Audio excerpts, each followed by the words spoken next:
एक छोटे से गांव में एक किसान जिसका नाम रामू था अपने खेतों में काम करता था।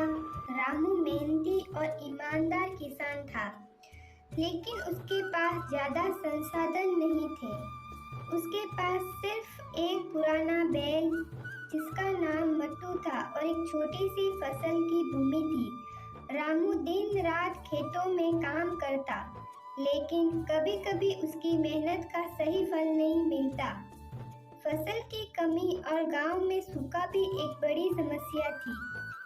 एक दिन जब रामू अपने खेत में बीज बो रहा था, उसने सोचा कि अगर उसे खेत के लिए कुछ अतिरिक्त पानी मिल जाए तो फसल अच्छी हो सकती है।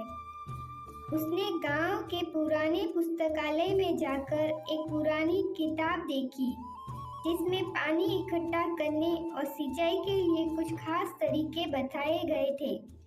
रामू ने किताब की सलाह मानी और अपने खेत के पास एक तालाब खोदने का फैसला किया। उसने मट्टू की मदद से खुदाई शुरू की और कई दिन मेहनत करने के बाद तालाब तैयार कर लिया। लेकिन तालाब में पानी भरने के लिए रामू को एक नहर बनानी पड़ी जो गांव के पास के झरने से पानी लाती। यह काम कठिन था, लेकिन रामू ने हिम्मत नहीं हारी।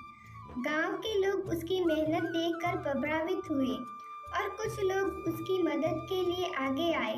नहर बनाकर और तालाब भरने के बाद रामू ने अपने खेतों में पानी देना शुरू किया। फसल तेजी से बढ़ने लगी और गांव में हरियाली छा गई। रामू की मेहनत रंग लाई और उसकी फसल बहुत ही अच्छी हुई।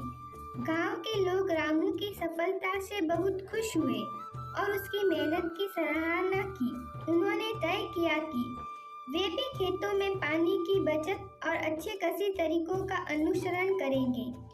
रामू की कहानी ने गांव के लोगों को प्रेरित किया कि अगर सच्ची मेहनत और एकता के साथ काम किया जाए तो हर समस्या का समाधान निकाला जा सकता है। और इस तरह गांव में खुशहाली लौट आई और रामू को अपने खेतों की समृद्धि का आनंद मिला।